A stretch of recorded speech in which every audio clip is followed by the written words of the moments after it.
Talvez a melhor coisa que eu possa dizer ao leitor é que entre nestes poemas como se entra em um sendeiro, seguindo em suas curvas e suas subidas, detendo-se lá onde o caminho parece deter-se, nas encruzilhadas, e retomando a marcha como a retoma cada poema desde o anterior.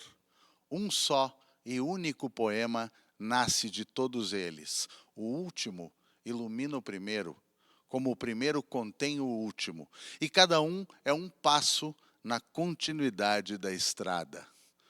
Bueno, gente, vamos ver quem percorre o eito conosco no programa de hoje.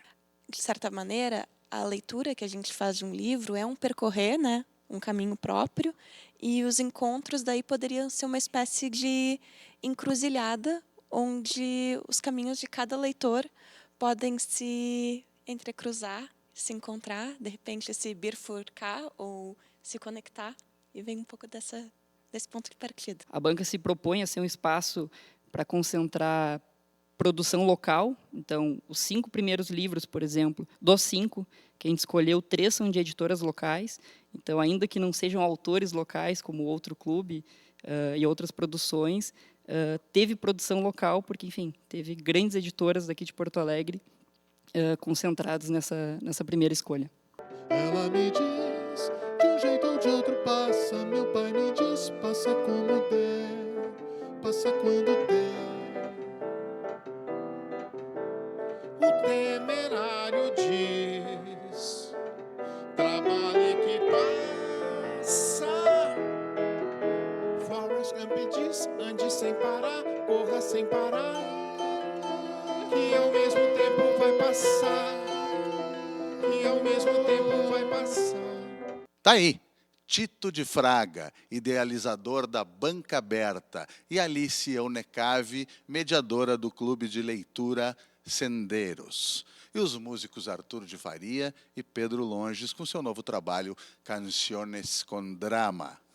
E a gente começou o programa com essa beleza de trecho, na verdade, não é só isso, é um excerto da apresentação que Julio Cortázar faz de um trabalho de Juan Gelman, a pedido de Juan Gelman.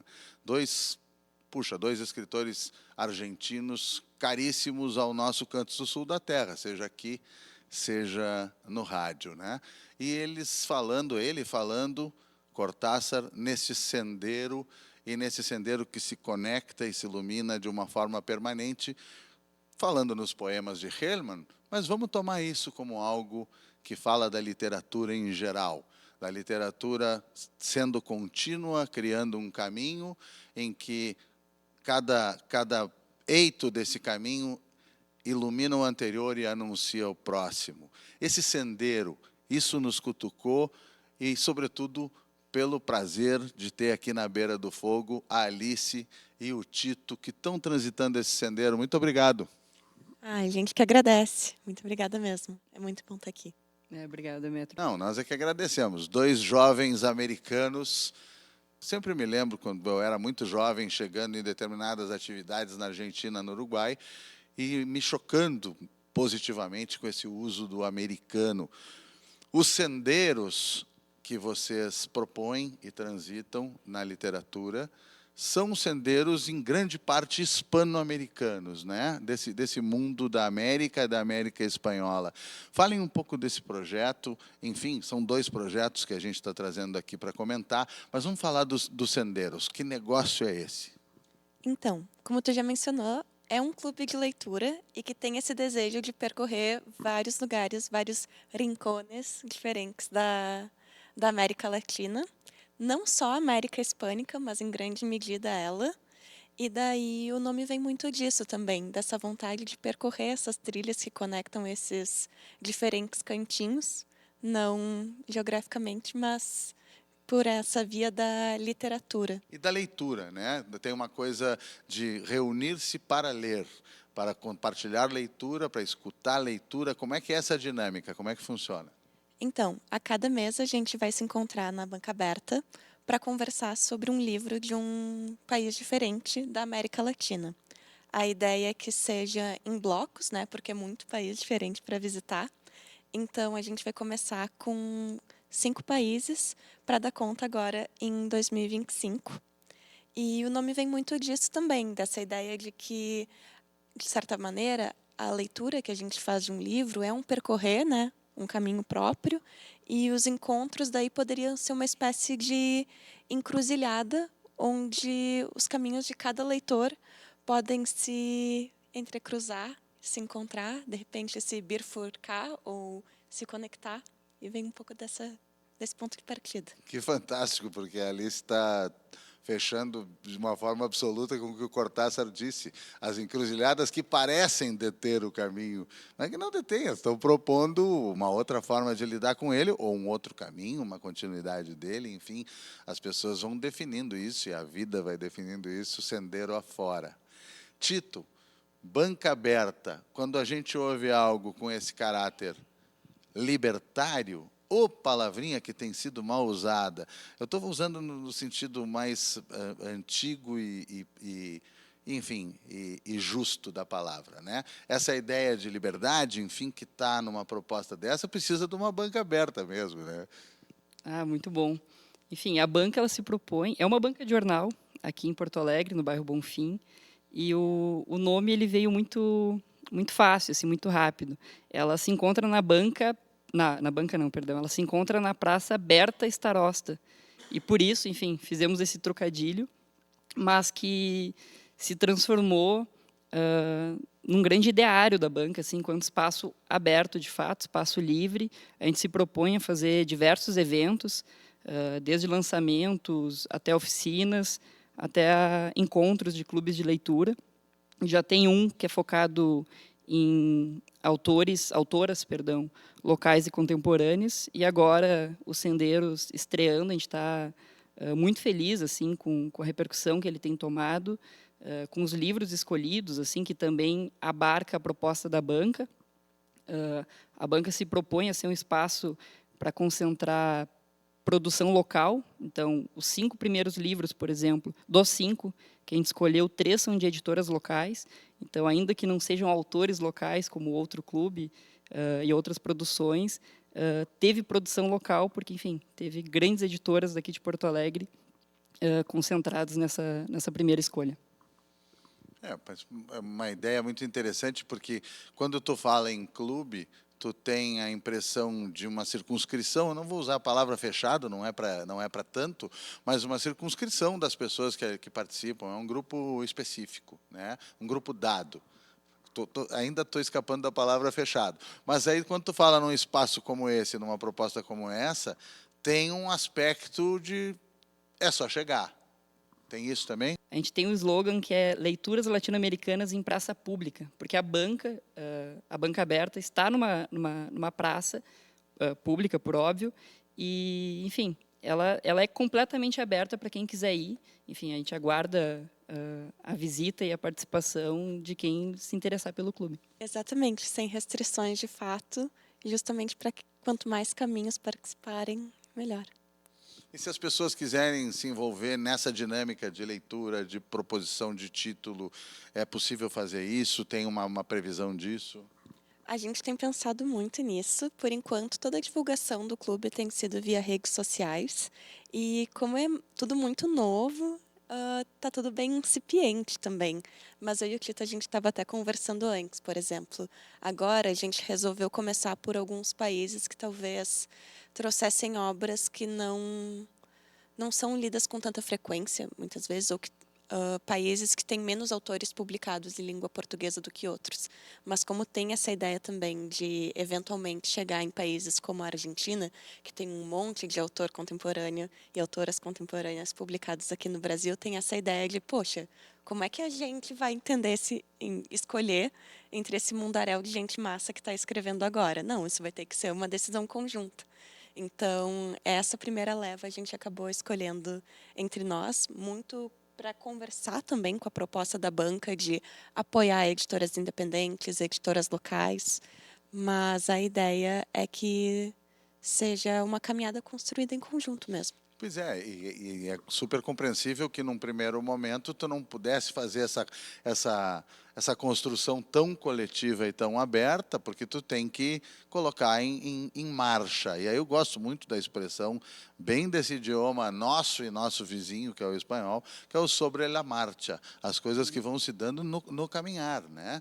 Então, depois as pessoas vão se juntar sobre la marcha. Tem algo que tu disseste aqui que eu já sei por ter visto a divulgação, o material, e também por ter visto os títulos. Vocês estão interessados em coisa de agora, em quem está escrevendo agora. Eu acho que não existe restrição para que tu chegue no Cortázar e no Hellman, não creio que tu tenhas. Mas, neste momento, tu está interessada, vocês estão interessados em autores bem contemporâneos, é isso? Eu acho que a gente poderia usar a expressão do hipercontemporâneo, né? Porque tem muita gente que considera que literatura contemporânea contempla também o que foi escrito, por exemplo, nos anos 70, o que de maneira nenhuma é um problema, valorizo muito, mas a gente está interessado nesse frescor, no sentido também, de novo, de que a banca tem essa ideia de ser um espaço para chamar o pessoal que está produzindo também agora, para fazer oficinas e celebrar uma arte que está sendo... que surge ali também, ou que reúne muita gente que está começando. Então, a ideia de trazer essa galera tão contemporânea é também para ser um espaço de amplificação, talvez seja um pouco presunçoso, dado o nosso tamanho também, mas de colocar na roda para ser discutido nomes que talvez não estejam tanto no imaginário latino-americano ainda quanto Julio Cortázar, por exemplo. Mas dá essa oportunidade para quem está chegando. Eu fiquei com o Sendeiro como um eixo, assim, tanto dos pequenos textos que eu escolhi para a chamada do programa, para o programa O Ó de Casa, o Cevando, eu fiquei com o Sendeiro na cabeça, porque é uma palavra que a gente usa. A gente usa em português, só que usa menos. Tem muitas palavras que são assim entre o espanhol e o português. Existem nos dois, são mais usadas num e no outro. E aí eu trouxe uma canção para mostrar para vocês e para o pessoal de casa, que tem um momento que menciona o Sendeiro de uma maneira muito legal, assim, né? É uma preocupação com a possibilidade do músico, do guitarreiro, do cantor sair de cena, né? E como vai ficar o teu velho caminho, tu viejo sendero, né? Isso se chama El Guitarrero. Vamos escutar? Por favor, vamos lá.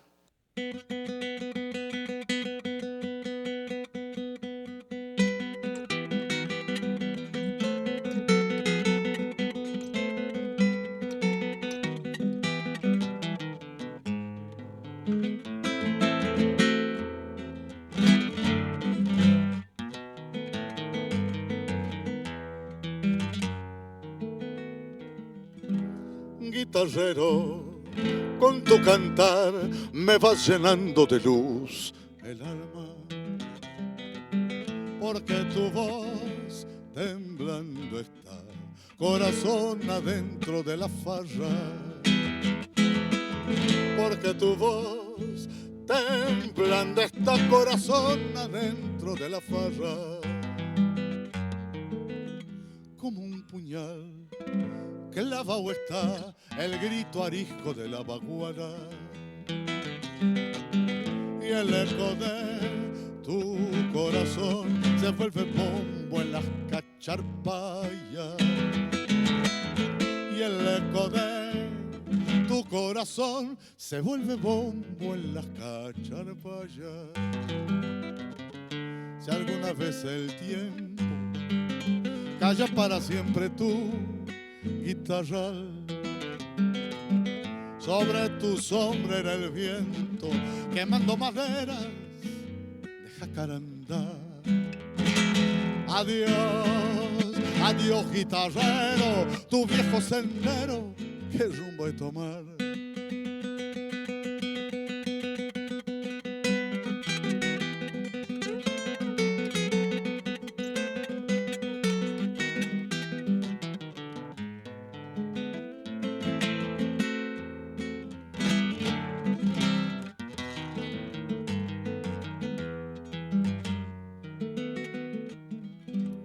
Hijo de aquel viejo cantor que se fue al cielo de las bagualas. Por la noche manchadita y con las estrellas de su guitarra. Por la noche, manchadita y con las estrellas de su guitarra. No te vayas, guitarrero, que se me apaga la luz del alma. Quiero volver a amanecer para morirme en tus cacharpayas. Quiero volver a amanecer para morirme en tus cacharpayas. Si alguna vez el tiempo calla para siempre tu guitarral, sobre tu sombra en el viento, quemando maderas de jacarandá. Adiós, adiós guitarrero, tu viejo sendero, ¿qué rumbo hay tomar? O velho sendeiro, que rumo há de tomar? É isso que o Carlos de Fulvio está perguntando. Dessa forma, talvez até um pouco dramática. Dramático, guardem isso, porque o segundo eito do nosso sendeiro de hoje tem algo a ver com coisas dramáticas. Mas isso é outro papo, isso é depois. Por ora, quando a gente fala nessa coisa integrada, integrativa, continental, a primeira coisa que se combate, metaforicamente, é o passaporte. Só para citar um cara do qual eu pouco falo, acho que as pessoas até sentem falta de que eu fale mais dele, Atahualpa Yupanqui. Ele diz assim: as coplas, os versos populares são andorinhas sem passaporte. Ser sem passaporte é cruzar livremente as fronteiras. Pois é, mas os sendeiros têm passaporte. Tem passaporte, eu vou mostrar o passaporte antes de mostrar os títulos que vocês separaram. Achei sensacional o passaporte. Além de lindo, a ideia é muito legal. Quer ver o passaporte? Fala dele, por favor. Então, a ideia do passaporte é justamente ser um passaporte literário, é subverter um pouco essa ideia de uma necessidade de visto para ajudar a transbordar essas fronteiras. É um passaporte que foi feito pelo artista e ilustrador Giovanni Domingos, que além de ter idealizado a capa, fez as ilustrações belíssimas que estão dentro e que a cada encontro do clube, então, vão ser preenchidas por um carimbo que é inspirado não só no país de origem da obra literária, mas na própria história, só para ficar mais como qualquer outra coisa, como um recuerdo, um registro dessa viagem. Um pouco dessa ilustração, uma amostrinha só. Ele é realmente muito bonito. Quando a gente fala, tem uma canção linda que se chama Os Índios de Agora, Los Indios de Ahora. Quando a gente fala neste continente e nas coisas mais próprias dele, a gente tem que falar em originários. Quando a gente fala em determinados países, nem se fala, porque há uma preponderância. Há países que se consideram oficialmente plurinacionais em função das nações indígenas. A gente tem o peso da presença originária na população do Equador, por exemplo, enfim, né? Isso está perpassando, tem que perpassar essa história toda aqui, né? Ah, com certeza. O primeiro livro, inclusive, do clube é Os Xamãs Elétricos na Festa do Sol, da escritora Mônica Orreda, e que vai ter essa presença muito forte na história.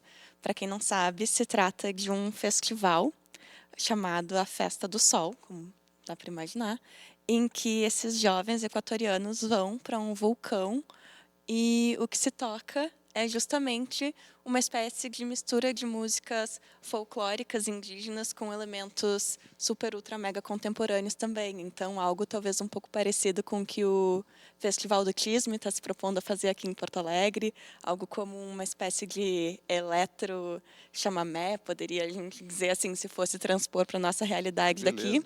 E os Xamãs Elétricos é justamente esse grupo que, digamos assim, seria o headline do festival, e que tem um pouco dessa pegada do clube também, no sentido de querer misturar muitos desses elementos da contemporaneidade com o que temos de raiz também continental.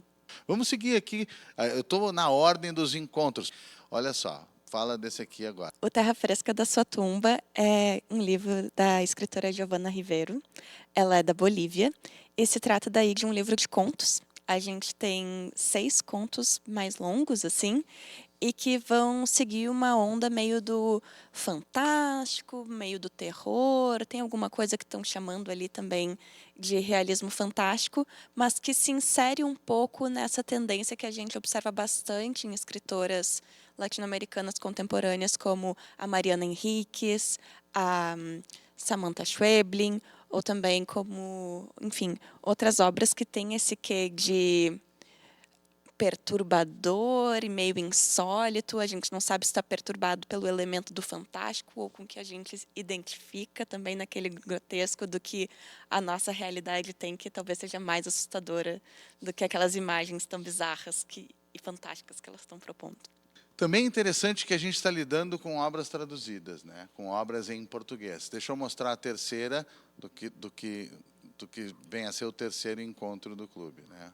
Isso, Os Continentes de Dentro, daí a nossa obra que está representando a Venezuela, de uma escritora muito querida pela banca também, que é a Maria Helena Moran, que é venezuelana, mas que tem uma passagem bem importante aqui por Porto Alegre. Ela participou da escrita criativa da PUC, e Os Continentes de Dentro é também uma das obras de uma editora daqui de Porto Alegre, que é a editora Azuc, e que tem daí diretamente esse sendeiro conectando Porto Alegre com esse rincão mais distante, que é a Venezuela, e não só com os nossos arredores aqui pertinho. Vamos só falar aqui da Biblioteca Fantasma, que é Davi Hidalgo, né? Então, a Biblioteca Fantasma é um livro de não ficção, mas que nos conta uma história que a gente poderia jurar que é inventada, porque ela vai contar sobre uma rede de tráfico de livros que partem, então, da Biblioteca Nacional do Peru, e que só sendo uma obra realmente de não ficção para abarcar esse protagonista, que é um bibliotecário detetive de nome Mujica. Olha Se só. fosse ficção, não daria conta. E, finalmente, o livro de Aisha Silvia Aguilar, Selene.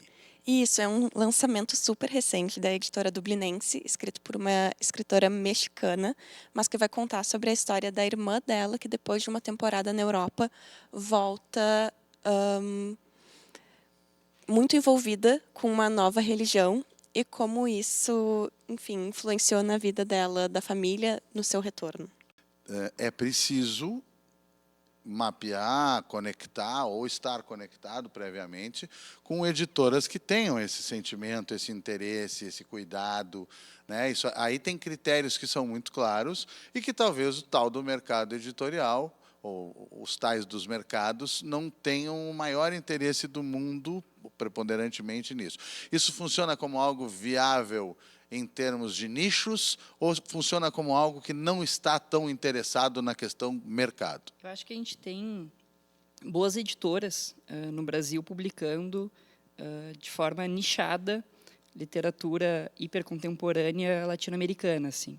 A gente até priorizou algumas editoras locais que fazem esse trabalho, mas eu diria que não tão nichado. Assim, acho que com exceção da Coragem, que tem um catálogo muito rico em literatura latino-americana, as demais publicam livros de literatura contemporânea ou hipercontemporânea, como a Alice citou, e que também trazem livros latino-americanos. Assim.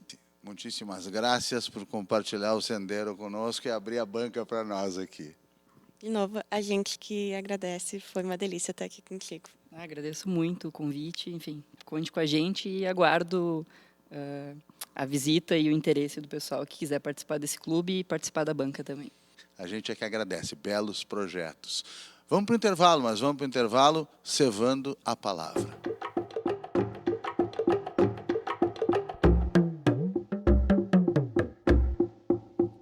Atrás da porta se estende o caminho, esse vento que na noite abre teu silêncio. Tive teu sono úmido como a erva do sendeiro, tive tua sombra e teu passo.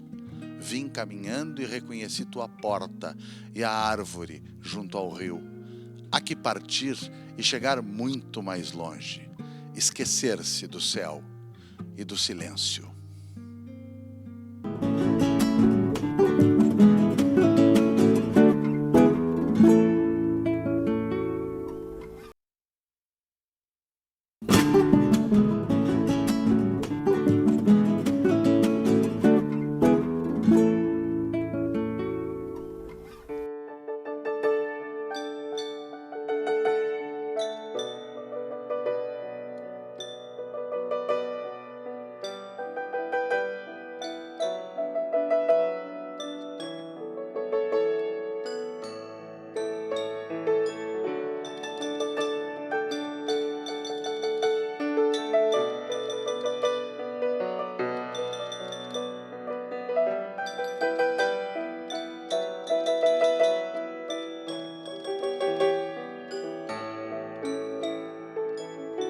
Rua Lupe se abre ao meio, encontra Belvedere.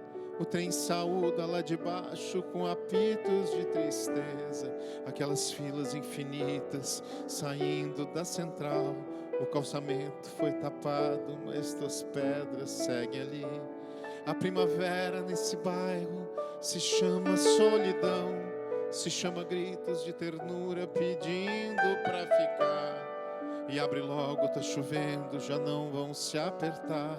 Minhas lágrimas nos teus bolsos, trocaste o moletom.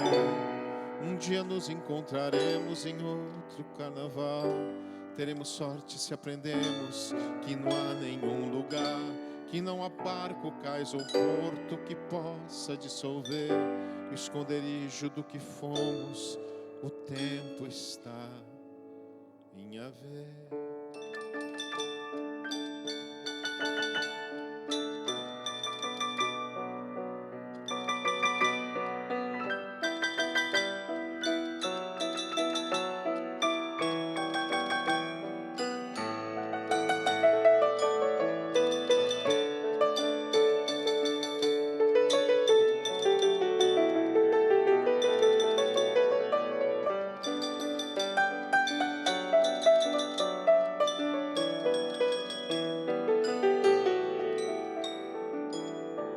calle Yupes raya al medio, encuentra Belvedere, el tren saluda desde abajo, con silbos de tristeza, aquellas filas infinitas, saliendo de Central, el empedrado está tapado, pero allí está la primavera en aquel barrio, se llama soledad, se llama gritos de ternura, pidiendo para entrar y en el apuro está lloviendo, ya no se apretarán mis lágrimas en tus bolsillos, cambiaste de sacón.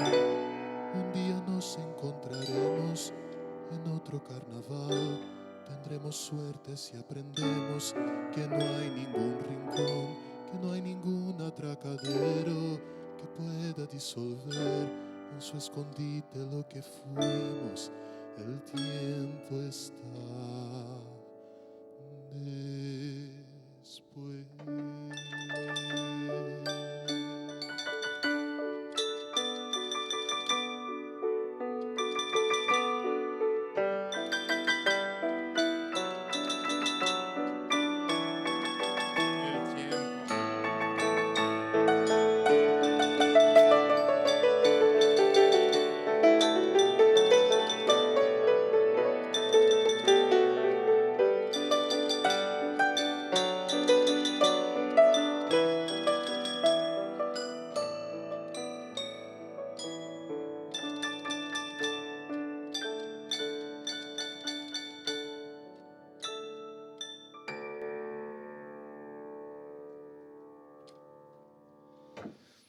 Com que beleza e com que doçura a gente retoma o Sendero. Hoje é dia de Sendero, disso a gente vinha falando. E o que aconteceu com o ouvido, com a concepção de vocês enquanto escutavam? Para mim veio um insight de cara de alguma coisa do Nico Nikolaevski, um tipo de sonoridade, mas com muitas outras sugestões, muitas outras coisas bonitas. Veio alguma ideia dramática para vocês, ouvindo isso tão doce, tão suave? Pode ser, o drama tem várias formas. Já explico por que eu estou falando nesse papo de drama. Antes de tudo, muito obrigado, Pedro Longes, muito obrigado, Arthur de Faria. Salam aleikum. Um prazer estar aqui novamente. Obrigado, Demétrio. Obrigado, Cantos do Sul da Terra. A gente é que agradece sempre, mas, puxa, que beleza esse tema do Cabreira, que coisa doce, que coisa delicada mesmo. E vocês estão com um trabalho que evoca a ideia do drama. E o drama, a gente que gosta tanto desse universo platino e ouve os argentinos dizerem "no hay drama, no te hagas drama". Todo tempo eles dizem isso e a gente acha engraçado porque a gente os considera muito dramáticos. Sim. E vocês estão interessados nessa história do drama. Como é que é isso aí?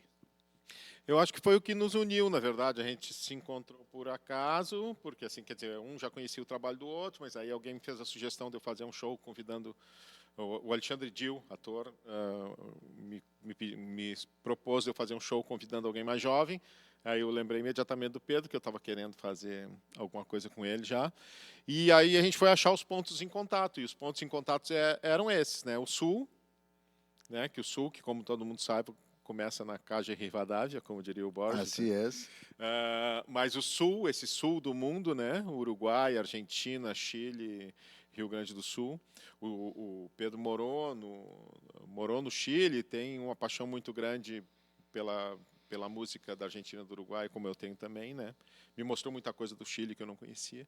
E essa coisa dramática, teatral, né? Que tanto ele quanto eu temos de uma forma muito diferente, mas que temos.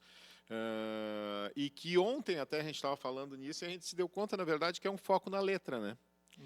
Porque para nós, qualquer coisa que tu escute e que tenha letra, a letra é pelo menos 50%, né?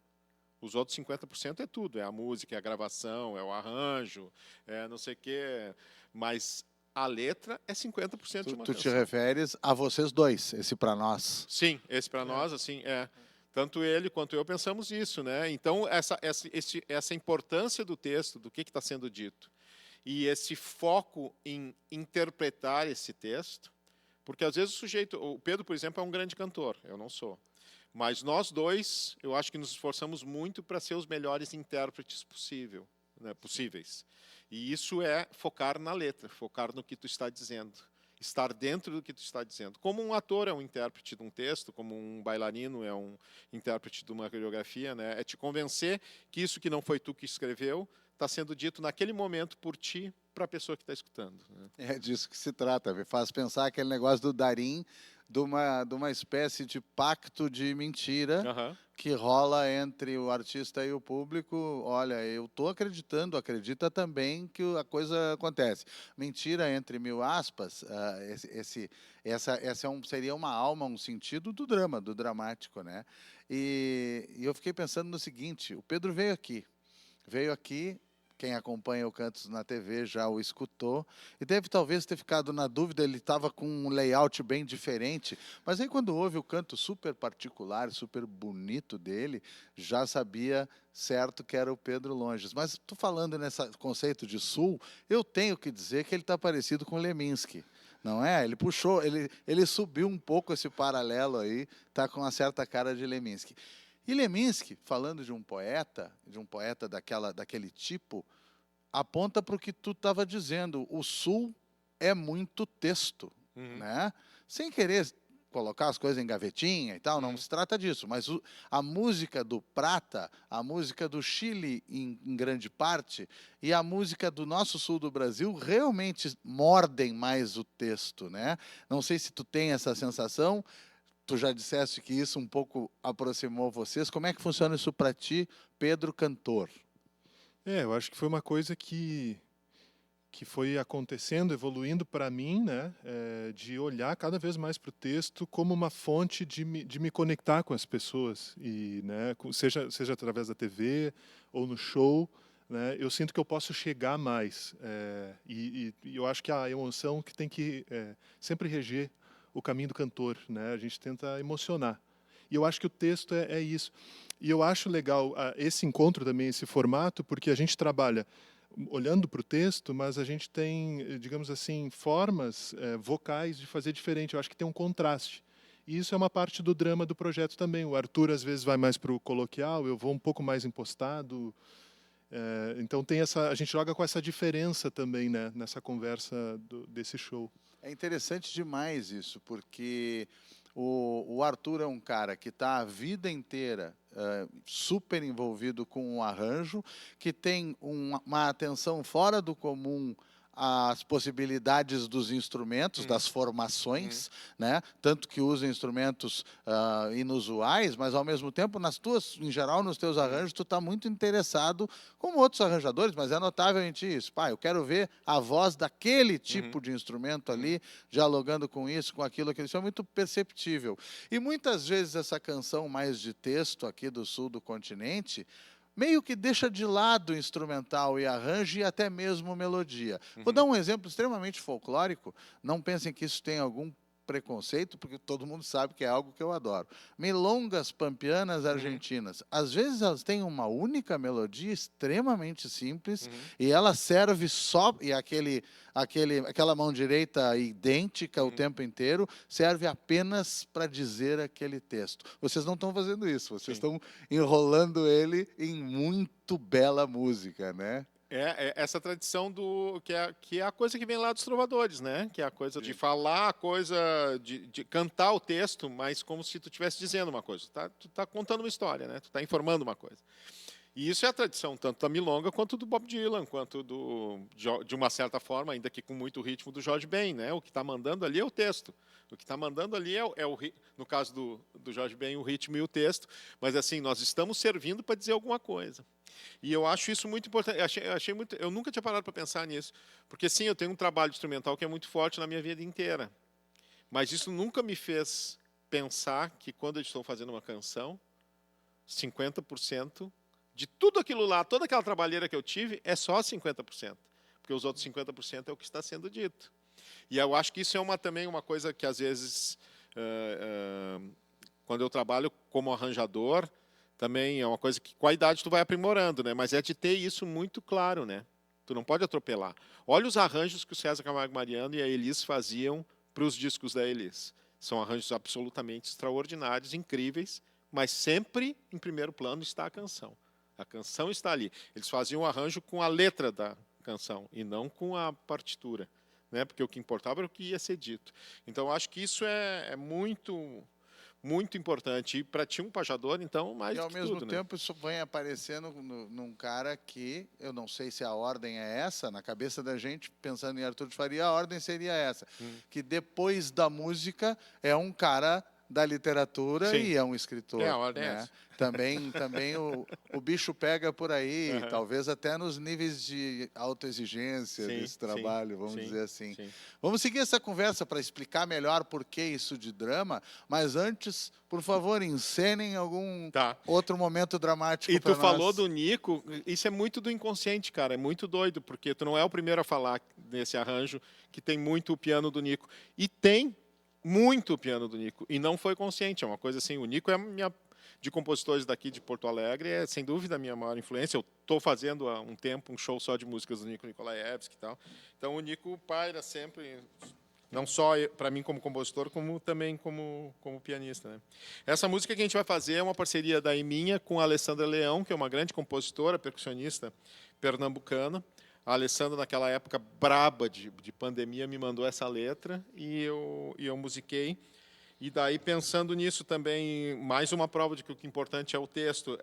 Ela tem um monte de compassos de pé quebrado, que eu espero que sejam super orgânicos. Por quê? Porque a letra não era uma letra rimada com versos regulares. Ela era um texto irregular. E a canção tenta reproduzir isso. E também a coisa de que tu fica querendo dizer que vai passar, que tu está tudo bem, mas tem alguma coisa te incomodando e te dizendo que não está bem. E eu tentei também passar isso nas notas da música. Uma intriga de tigo contigo mesmo. Então, vamos lá. Vai.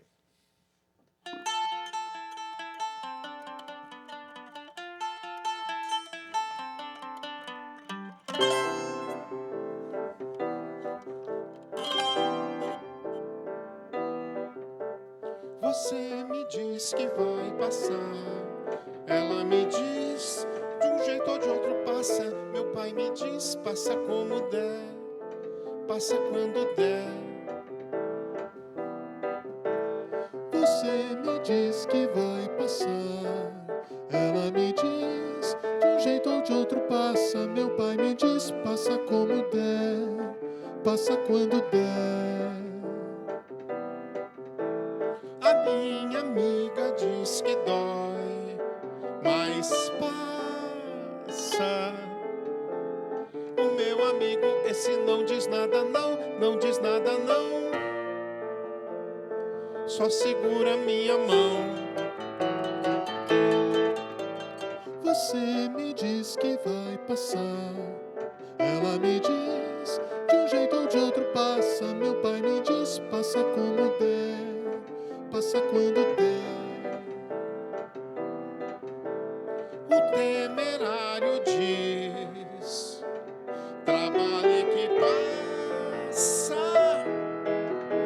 Forrest Gump diz: ande sem parar, corra sem parar, que ao mesmo tempo vai passar, que ao mesmo tempo vai passar.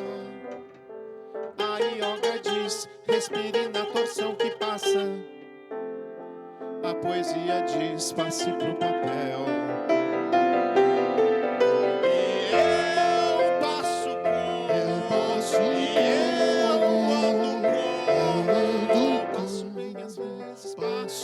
Às vezes e vomito versos. Eu passo depois do outro. Eu passo depois de mim. Passo depois. Salto, caio, corro, levanto e agradeço. Sigo com os joelhos ralados e eu passo, corro. E eu ando como. Passo bem às vezes, passo mal às vezes e vomito versos.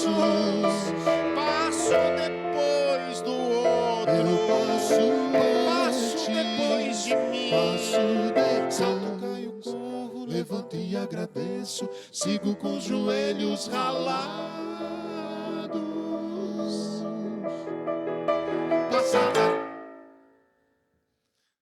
Fantástico, porque depois da tua apresentação a gente pode sentir perfeitamente, por exemplo, entre outras coisas, essa ideia de algo que inquieta, que tu foi buscar lá na primeira frase, na coisa de harmonia e tal, que dá uma parada na orelha. Essa é intriga, eu preferi chamar de intriga. Sim. A gente já vai seguir com aquela história de por que a gente está às voltas com esse drama, que conceito é esse, do que a gente está falando, mas eu tenho que comentar uma coisa aqui. Que instrumento mais lindo!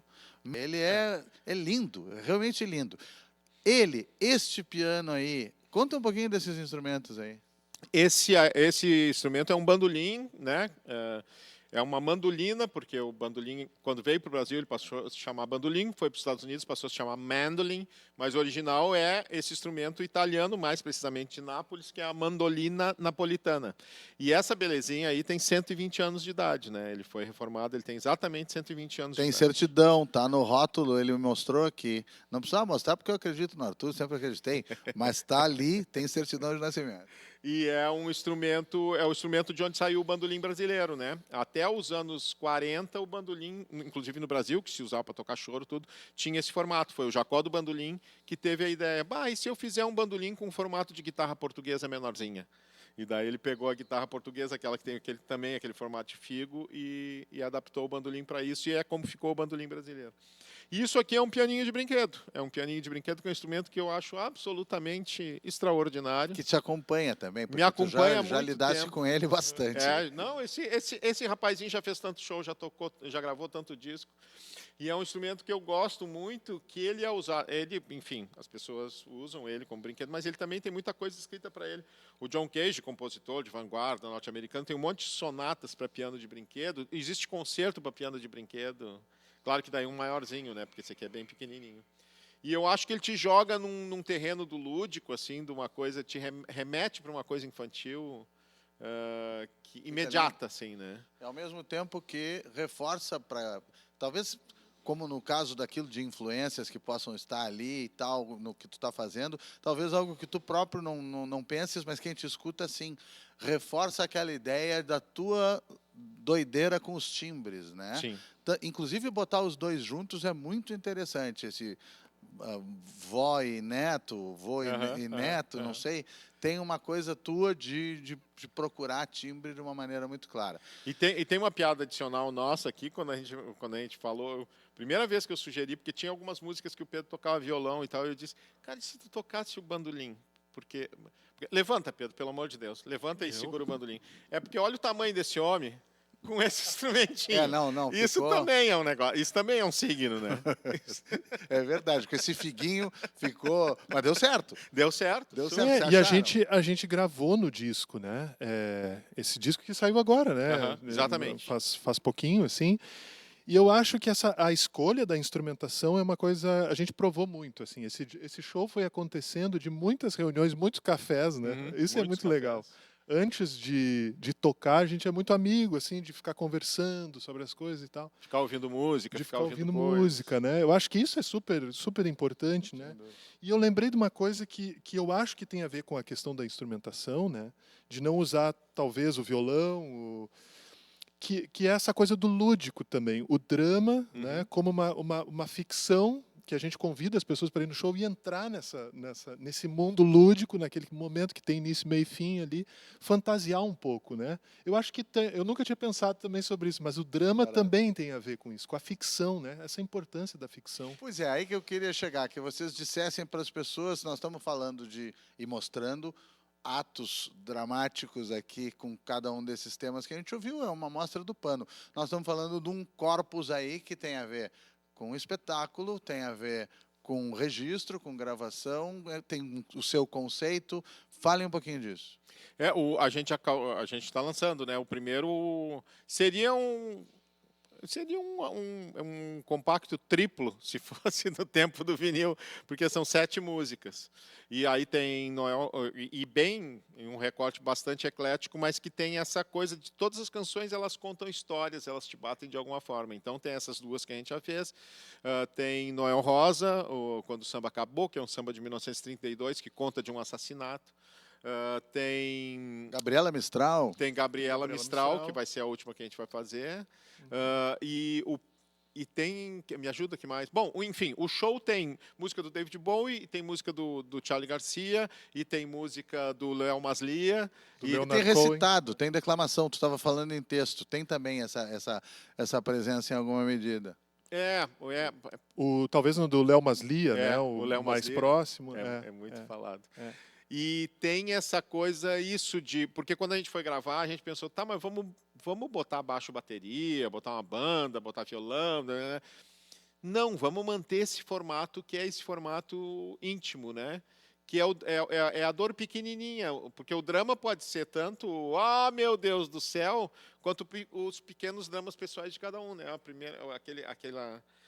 Aquilo que o Chico Buarque faz tão bem, né? De cantar essas dores miúdas, assim, né? Que às vezes são aquelas dores que estão te espizinhando como por exemplo dessa canção passada, né? Então eu acho que daí a gente optou por realmente fazer esse registro com o que a gente tem e gravado na sala lá de casa. O disco foi gravado na sala lá de casa. Bom, aí se alguém queria arredondar esse clima de proximidade, de todo mundo junto, tem a participação do Ernesto Fagundes no bumbo legueiro. Tem a participação da Miriam Farias tocando violino e tem a participação do WhatsApp. Fala essa história que é boa. Do André Vicente. O André Vicente, exatamente. Essa do WhatsApp é muito boa. O André Vicente fazendo Coisas de Família, ele fez o piano, né, uma composição dele. E essa do WhatsApp foi muito legal. Tem uma aluna de muitos anos no Chile, que segue fazendo as aulas, né? E aí eu pedi o favor para ela, eu queria, antes de gravar, revisar o sotaque, que eu queria gravar com um sotaque mais próximo ao chileno. E ela me mandou. Um sotaque super característico, muito né? característico. Um canto, assim. Muito característico. E eu gravei com essa... E ela me enviou um áudio e eu estava ali no estúdio, ali gravando e tal. No estúdio é bom, né? Na sala Na sala que estava provisoriamente servindo como estúdio. E aí toquei os guris lá na outra sala. E eles, pô, mas o que é isso? Você tá legal. Acredite se quiser, a casualidade de El Tiempo Está Después calçou exatamente no interlúdio da música a voz dela, e aí ficou muito bonito, assim. O tempo deu exatamente. Deu exatamente, assim, e aí a gravação é ele dando um play no telefone para ouvir o WhatsApp no microfone que ele estava cantando e encaixou. Aquelas coisas da magia da coisa, né? Tem uma coisa que eu adoro perguntar quando alguém grava um disco, e ainda se faz isso, por sorte, né? Que é o que surpreendeu vocês, o que não era o que estava planejado. Aconteceu algo que saiu estranho e ficou porque vocês curtiram? Tipo, essa aí, com não certeza. Era para ser assim. Essa aí, absolutamente sim. Esse caso desse WhatsApp, isso, total.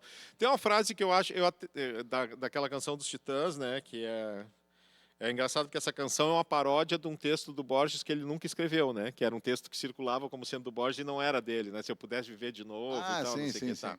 Da Mas- lentilha aquele. Mas daí os Titãs fizeram aquela canção, né? Que eu não me lembro o nome da canção, enfim, que o Tango da Jazz tocava. E o refrão é uma coisa que regeu minha vida, o acaso, e que eu acredito muito. O acaso vai me proteger enquanto eu andar distraído. Tem quem acredita em Deus, tem quem acredita no acaso. Eu, infelizmente, acredito no acaso. E eu acho que o acaso é um grande gerador de universos. Olha assim. que doideira a gente ter falado em caminho, em sendeiro. A gente está chegando ao fim do nosso programa, do nosso sendeiro de hoje, portanto. E o Arturo vir com um comentário como esse. Esse arredondamento também casual é o que faz a graça do nosso encontro aqui, além, evidentemente, da generosidade de quem vem aqui. Muito obrigado. Tu acha que o acaso é um sendeiro luminoso? Acho que sim, iluminado. Obrigado, Demétrio, mais uma vez. É sempre muito bom conversar e também gerar esse papo assim, né? Que é livre, que também que tem a ver com esse acaso. Pô, tu nos fez ter 2 insights que a gente não tinha tido ainda. Legal, legal. Vamos anotar aí. Essas coisas são boas. A gente vai ficar por aqui, até por aí. Primeiro porque vamos ficar escutando um pouco mais desses atos dramáticos que eles nos trouxeram hoje. E depois porque, vocês sabem, nós nos estamos vendo até a próxima lua com Cantos do Sul da Terra. Essa é Gabriela Mistral e Pedro Longes.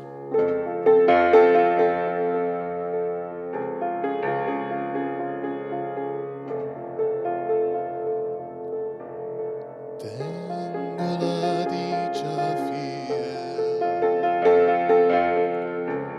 y la dicha perdida, la una como rosa, la otra como espina.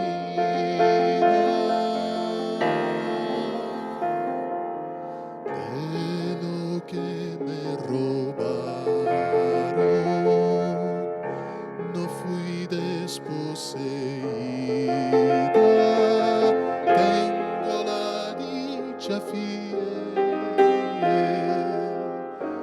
y la dicha perdida. Y estoy rica de púrpura y de melancolía.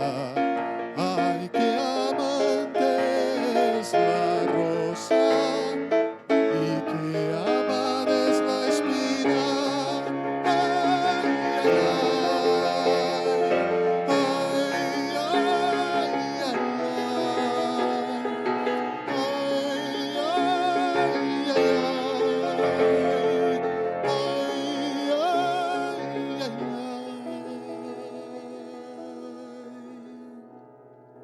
como un doble contorno